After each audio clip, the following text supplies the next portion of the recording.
일부 알려진 바에 의하면 박세현 수사본부장이 이에 관해 책임이 있다고 합니다.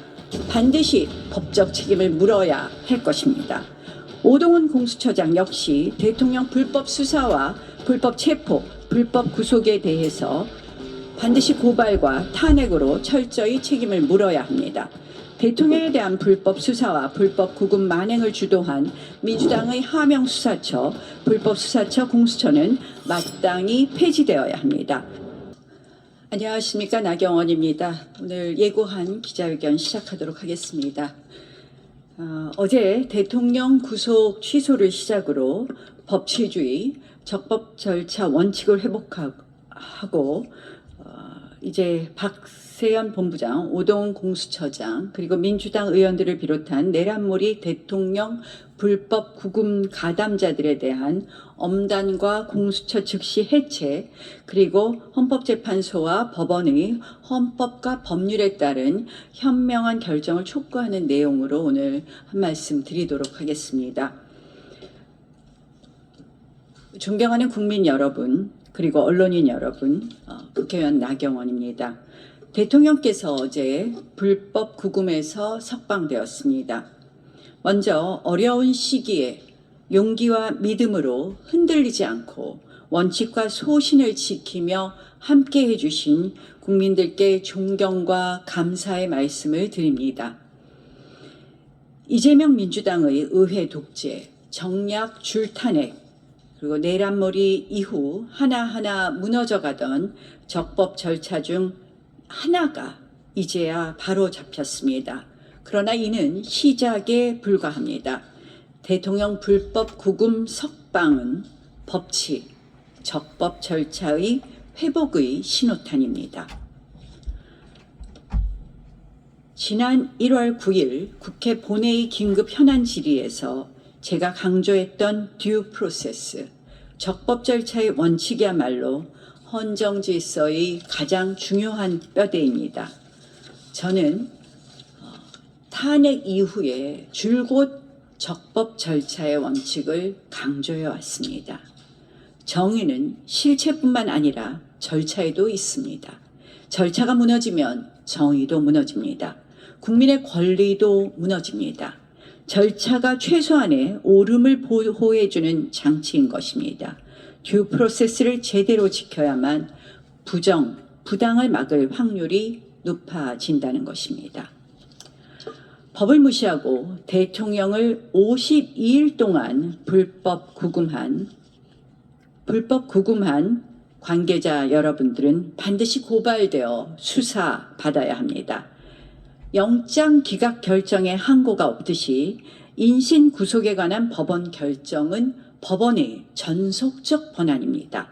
특히 법원 결정에 대해 불만을 이야기할 수 있어도 검찰이 인신에 관한 법원 결정을 무시하며 석방 취소 결정일을 넘겨서 28시간을 지연시킨 후 석방 지휘를 한 것은 중대한 법치 도전이자 헌법 위반입니다.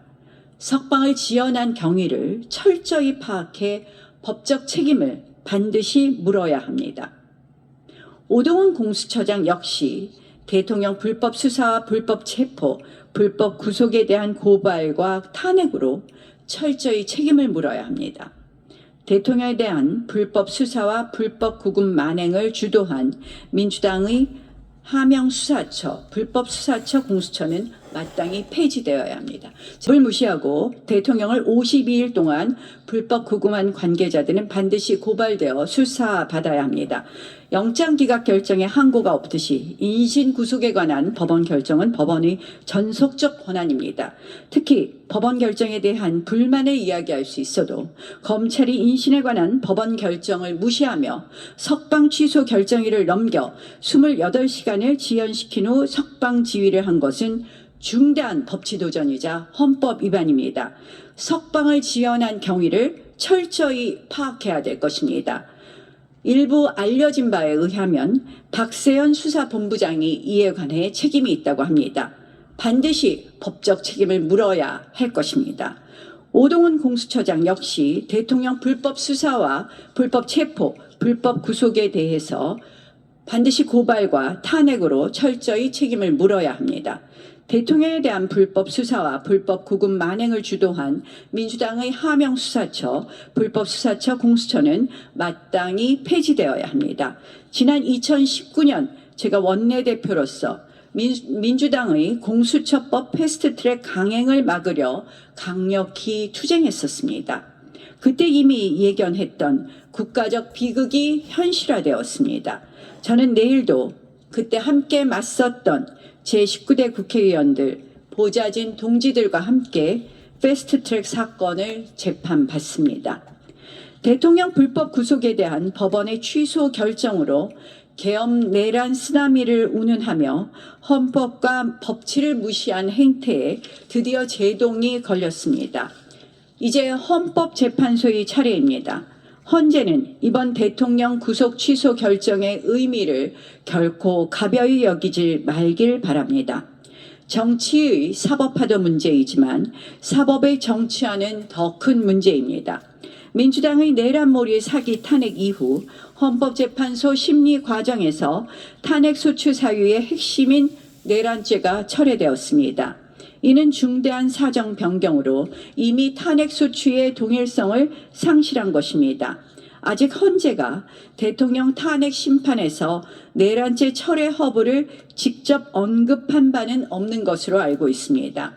형사사건은 공소장 변경으로 경환죄로 변경된다면 피고인에게 당연히 이익이 되므로 허가되겠지만 탄핵 재판은 동일성이 상실된 소추를 다시 하기 위해서는 국회의 동의, 재의결이 반드시 필요합니다. 헌법재판소가 헌법을 형사법보다 가볍게 여기는 일은 절대로 있어서는 안 되지 않겠습니까? 계엄의 헌법 또는 법 위반 사실만으로는 국회 의결이 어려워 탄핵 소추가 불가할 수 있었습니다. 헌재는 소추 동일성이 없는 내란죄 철회는 당연히 불어 각하 결정을 하는 것이 마땅합니다. 행여나 민주당이 탄핵 촉구 결의안 통과를 추진하고 이를 처리하는 것으로 이러한 흠결이 추안됐다고 궤변할까 봐 굳이 부언합니다만 마은영 임명 촉구 결의안은 민주당 일방이 국회에서의 안건 처리를 단 하루 만에 아침에 운영위에서 일방적으로 안건 상정 후 통과시키고 본회의에도 안건 상정 합의 없이 일방 상정 강행 처리한 건입니다. 한마디로 민주당 강행 결의, 국회 의결로 포장한 민주당만의 나홀로 결의, 의회 독재입니다. 따라서 이를 완전한 효력이 있는 결의로 인정함은 국회 작동 원리, 합의 민주주의를 몰라도 너무 모르는 것입니다. 헌재는 이번 대통령 탄핵 심판 당연히 각하해야 합니다. 수사권 없는 공수처의 불법 수사, 헌법재판소의 10여 가지가 넘는 헌법, 법 위반 재판 진행과 소송 지휘는 이제 심각한 헌법 후퇴를 초래했습니다. 민주당이 공작 선동한 내란과 탄핵, 당연히 이에 대한 증거는 어디에도 없습니다. 오로지 협박받고 조작된, 오염된 거짓 증거만이 있을 뿐입니다. 어딜 봐도 인용 증거는 없습니다. 게다가 민주당의 의회 독재, 내란 공작, 거짓 선동, 사기 탄핵 등 국정마비의 심각성은 이미 도를 넘었습니다. 특히 자유민주주의를 위협하는 간첩 수사를 사실상 불가하게 한 것도 매우 심각합니다. 거대 야당 민주당의 다수결 의회 독재, 22대 국회에서 불과 9개월 만에 113건입니다. 저희 의원실에서 국회 사무처로부터 제출받은 자료가 설명하고 있습니다. 말씀드린 대로 마은영 임명 촉구 결의안은 아침에 운영위의 상정에 의결하고 오후에 본회의의 상정에 단독 처리에 하루 만에 처리했습니다. 지난 2024년 6월 21일에는 양곡관리법 개정안 등 4개의 쟁점 법안들이 여당 의원들의 반대에도 불구하고 불과 하루 만에 야당 주도로 농해수위 법안소위 안건조정위원회를 거쳐 전체 회의를 통과하기도 하였습니다. 2024년 6월 25일 방송사법이 법사위 안건으로 상정되자 국민의힘의 유상범 간사는 첫 회의인 만큼 원하는 의원에게 대체 토론의 기회를 달라고 요청했으나 민주당 위원장 임의로 대체 토론을 종결해 회의를 개의한 지 2시간 만에 민주당 일방 단독 통과되었습니다. 상임위에 상정된 법안들이 불과 11일 만에 법사위를 통과한 것입니다. 지난 2024년 7월 30일에는 국민 25만 원 지원법, 노조 불법 파업을 조장하는 노란봉투법 또한 여당 의원들이 이의가 있다, 발언 기회는 달라고 외쳤지만 묵살된 채 법사위에서 불과 1시간 만에 강행 통과되었습니다.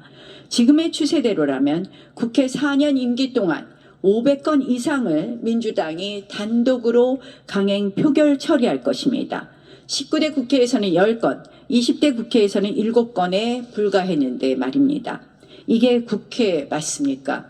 국민과 국가의 미래에 지대한 영향을 미치는 국회 안건 처리를 단 하루 만에 처리하는 위험천만한 폭주가 계속 용인되어서는 되겠습니까? 원래 국회 운영 안건 처리는 합의가 원칙입니다. 이는 굳어진 불문 관습법입니다. 협의하고 합의하다가 부득이 합의가 안 되는 경우에만 불가피하게 표결까지 나아가게 되는데 이는 최후의 수단일 뿐입니다. 국회법에는 합의라는 단어가 총 15번, 협의라는 단어가 55번 등장합니다. 동물국회 시대에는 물리력 또는 준물리력에 의한 표결 강행 통과를, 국회 선진화법 이후 식물국회 시대에는 제한적으로 패스트트랙 절차에 따라 일정 숙려기간 이후 표결 강행 통과가 이루어진 경우는 있지만 이것은 정상적인 국회 운영이라 할 수 없고 국민적 비난의 대상이 되었습니다. 2016년 국회 선진화법 통과 이후 현재까지 모두 7번 13개의 법안이 패스트트랙 안건으로 지정되었으나 국민의힘은 과거부터 현재까지 단 한 건도 추진한 적이 없습니다. 한나라당은 180석에 육박하는 거대 여당이었던 제18대 국회 시절에도 국회 합의 정신을 우선시해 88일간의 오랜 협의를 통해 여야 합의로 상임위를 안배했습니다. 국회의장은 여당인 한나라당이, 법사위원장은 야당인 민주당이 맡도록 함으로써 원활한 국정 운영은 물론 견제의 균형도 맞췄습니다. 19대 국회 시절 당시 제가 외통위원장인 때에는 외통위원회에서 새누리당이 5분의 3 이상의 의석수를 갖고 있는 만큼 북한 인권법을 패스트트랙으로 추진해야 한다는 의견도 있었으나 외통위원장으로서 저는 여야 합의로 통과해야 한다는 원칙 아래 표결을 강행하지 않았습니다. 덕분에 여야가 한 발짝씩 양보하여 발의된 지 11년 만인 2016년에 북한 인권법은 합의로 국회 본회의를 통과했습니다. 지금 거대 야당 이재명 민주당의 의회 독재 시대에 의회 민주주의의 기본인 합의와 협의가 대체 어디 있습니까? 다수결이면 무조건 옳습니까? 다수결이 만병통치약입니까? 지금의 야당처럼 소수를 배제하고 일체의 타협과 절충을 마다하는 다수결 원리는 다수의 독재에 불과하고 소수의 보호를 외면하는 사이비 대의민주주의에 불과한 것입니다. 민주당의 심각한 다수결 중독, 의회 독재를 보면 설령 대통령의 계엄에 대해 헌법 위반이 인정된다고 하더라도 결코 파면에 이를 정도가 아니라는 것을 알 수 있다고 생각합니다. 참 심각하고 참담한 것은 국회 법사위원장을 맡고 있는 정청래 의원이 대통령 탄핵소추 최후 변론에서 다수결 원리가 의회 민주주의라는 취지로 헌법재판관들과 국민을 속이는 혹세무민 요설을 하고 있다는 것입니다. 이런 생각으로 의회 독재를 했으니 대통령이 할 수 있는 일이 있었겠습니까? 정청래 의원의 이 같은 근본 없는 거짓말을 진실로 믿고 그 위에서 대통령 탄핵 심판을 한다면 절대 제대로 된 심판 결과가 나올 수 없을 것입니다. 이제 내란몰이 정치 공작으로 대통령에게 내란죄 누명을 씌우고 사기 탄핵, 의회 독재로 국민과 국가를 위기에 몰아넣은 이재명 민주당과 공범인 오동훈 처장을 비롯한 공수처의 핵심 관계자들, 특정 정치검사들, 그로 인해 파괴된 법치주의와 불법 절차들을 제자리로 돌려놓을 시간입니다. 첫째, 이들의 만행들을 국민들께서 속속히 알 수 있도록 특검을 실시해야 합니다. 그렇게 해서 협박과 조작으로 점철된 내란 공작의 실체를 낱낱이 밝혀야 합니다. 둘째, 헌법재판소는 탄핵 심판에서 의회 민주주의에 대한 오해를 바로잡고 중대한 흠결이 있는 대통령 탄핵 심판을 각하 결정해야 합니다. 설령 본안 심판에 나가더라도 증거 법칙에 따르면 협박과 오염된 증거 외에는 내란 행위를 입증할 증거가 없고 이미 드러난 것처럼 이 증거들은 전혀 신빙성이 없으므로 최소한 기각 결정을 함이 마땅합니다. 또한 내란몰이 정략 탄핵의 희생양이 된 한덕수 총리를 비롯해 박성재 법무부 장관, 감사원장을 비롯한 고위공직자들에 대한 각하 기각 결정을 반드시 대통령 심판에 앞서 결정해야 합니다. 셋째, 법원은 이번 대통령 불법 감금에 대해서도 구속 취소 결정을 내린 것처럼 내란 공작 사건에 대해 공소 기각 결정을 해야 합니다. 법원은 이번 구속 취소 결정을 통해 공수처는 내란죄 수사권이 없고 공수처와 검찰이 구속기관을 나눠서 사용할 수 없으며 두 기관 간 신병 인치 절차가 없어 수사 과정의 적법성에 의문이라는 것을 사실상 확인했습니다. 이는 형사소송법 제327조 2호 공소제기의 절차가 법률의 규정에 위반하여 무효인대에 해당합니다. 넷째, 공수처는 즉시 해체되어야 합니다.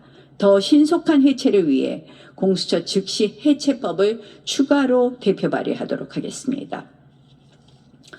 적법 절차, Due Process of Law의 개념은 중세 영국의 마그나 카르타 제39조에서 시작되었습니다.